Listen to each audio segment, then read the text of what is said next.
Samajwadi party के नेता Sitapur jail से रिहा हो गए हैं। आजम खान 23 महीने बाद जेल से बाहर आए और उन्होंने जेल से बाहर आकर क्या कुछ कहा, सुनिए। बहुत शुक्रिया, सबका बहुत शुक्रिया, बहुत सी दुआएं उनके लिए कि ये तो वही लोग बताएंगे जो एक्सप्लेनेशन वो क्या कहा आपने, जो लोग अनुमान लगा रहे हैं वही लोग बता पाएंगे। मैं तो सर अभी अखिलेश यादव ने भी कहा क्योंकि जेल में किसी से मुलाकात नहीं होती थी, फोन करने की भी मुझे इजाजत नहीं थी, कोई राब्ता हो ही नहीं पाता था किसी से। तो 2 साल ये और 3 साल पहले 5 साल तो मैं बिल्कुल आउट ऑफ टच रहा, जानता ही नहीं बाहर की दुनिया है क्या। काफी कठिन समय आपके साथ, क्योंकि जिस तरह से आपको अलग बिल्कुल रखा गया, कट ऑफ किया गया, क्या लगता है ये पॉलिटिकल वेंडेटा था, एक बदले की राजनीति थी जिसके चलते? नहीं, देखिए, बदला तो वहाँ होता है जहाँ मैंने किसी के साथ बुरा किया हो। मैंने तो दुश्मनों के साथ भी बहुत अच्छा सलूक किया। पूरी सरकार में कोई ये कह ही नहीं सकते कि मेरे कलम से किसी के साथ नाइंसाफी हुई हो। सर अभी अखिलेश यादव ने कहा कि आपके ऊपर जो भी मुकदमे सरकार बनते ही सब वापस लिए जाएंगे, आपको स्वागत कर रहे हैं। अभी लखनऊ में उन्होंने कहा। मैं क्या कह सकता हूँ, उन्होंने कहा है तो। अभी तक कोई बात हुई फोन पे उनकी, या अभी तो थोड़ी देर हुई है निकले जेल से। किस तरह से गुजरी और क्या कुछ इन दिनों में महसूस किया? आजम खान की रिहाई पर पूर्व सीएम अखिलेश यादव ने खुशी जताई। देखिए, आदरणीय आजम खान साहब समाजवादी पार्टी और समाजवादी पार्टी के संस्थापक नेताजी और हम लोगों के साथ, और भारतीय जनता पार्टी का मुकाबला करने पर आज से नहीं, न जाने कब से सबसे बड़ी भूमिका उनकी और समाजवादियों की रही है। और आज तो इतना खुशी का ये भी समय है कि जब आज मैं इन लोगों से मिल रहा हूँ, जहाँ एक पुरानी जगह पहुंचे हैं, वहीं पर उन्हें भी आज ही न्याय मिला है। और हमें उम्मीद है कि आने वाले समय में उनके सभी मुकदमे खत्म होंगे। और समाजवादी सरकार बनने पर जिस तरीके से मुख्यमंत्री जी ने अपने मुकदमे वापस लिए हैं, उन्होंने न केवल अपने मुकदमे वापस लिए हैं बल्कि डिप्टी सीएम के भी मुकदमे वापस लिए हैं, तमाम भाजपाई नेताओं के मुकदमे वापस लिए हैं। समाजवादी सरकार बनने पर जितने भी झूठे मुकदमे लगे हैं आदरणीय मोहम्मद आजम खान साहब पर, वो सब वापस लेने का काम सरकार में होगा। वहीं शिवपाल यादव ने कहा कि समाजवादी पार्टी आजम खान की मदद कर रही है।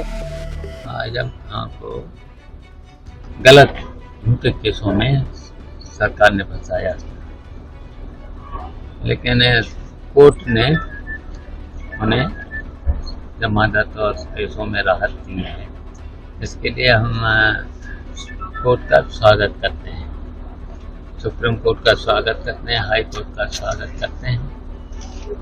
और उनको पूरा झूठे केसों में सैकड़ों केस लगाए थे। निश्चित देखिए, वैसे तो समाजवादी पार्टी पूरी उनकी मदद कर रही है और करेगी। राजनीतिक गलियारों में चर्चाएं है कि वो बसपा का दामन भी थाम सकते हैं चंद्रशेखर आजाद। ये सब झूठी खबरें हैं। समाजवादी पार्टी पूरी तरह से उनकी मदद कर रही है। धन्यवाद। आजम खान को उनके साथ जो दुर्गति हुई और आज जो उनके ऊपर बीत रही है, उसमें सबसे बड़ा रोल मीडिया का था। जिन मीडिया के लोगों ने आजम खान की बुराई लिखते लिखते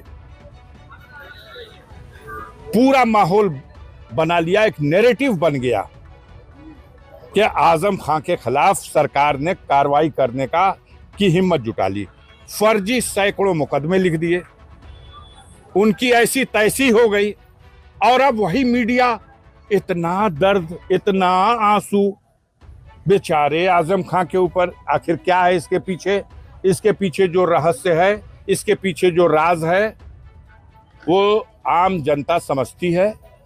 और खास तौर से मुसलमानों को भड़काने के लिए अगर ये बात चलाई जा रही, तो मुसलमान तो सबसे पहले समझता है कि किस तरह से वही आजम खान को आप क्या क्या लिखते, कहते और दिखाते रहे, और आप आज इसी को घड़ियाली आंसू बहाना करते। ऐसी कोई बात नहीं है। माननीय अखिलेश यादव जी पूरी तरह से उनकी मदद करते रहे हैं। माननीय आजम खान साहब समाजवादी पार्टी के ऐसे वैसे नेता नहीं है, फाउंडर हैं। जैसे मुलायम सिंह इसके जन्मदाता, वैसे इसके जन्मदाता हैं माननीय आजम खान। अब वो तो चलिए, ये सब आप लोग थर्मामीटर लगाए रहिए। आपने उनकी विधायकी ले ली, आपके चैनल ने सबसे ज्यादा चिल्लाया कि उनकी सदस्यता समाप्त, और फिर अब जैसे पहले आप ही गिराते हो और फिर गिर गया, आय हाय बेचारा उठ नहीं पा रहा, बेचारा उठ नहीं पा रहा, आंसू भी बहाते हो। पूछ डालिए। आजम खान को लेकर बीजेपी नेता अपर्णा यादव ने कहा कि इस मामले में बीजेपी का कोई लेना देना नहीं है। बीजेपी का इसमें कोई लेना देना नहीं है। भारतीय जनता पार्टी ने ना उनको जेल में भिजवाया, ना उनको जेल से छुड़ाने का काम बीजेपी का है। ये कोर्ट का प्रोसीडिंग है, कोर्ट के तहत चलने दें। अगर वो छूट के आए हैं तो उनके अपने मुकदमे जो भी उनके जो कोर्ट ने समझा होगा उनको रिहा करने का या बेल देने का, जो भी हुआ है, और अगर वो पुनः जेल जाएंगे तो भी वो कोर्ट का होगा, उसमें बीजेपी का कोई हाथ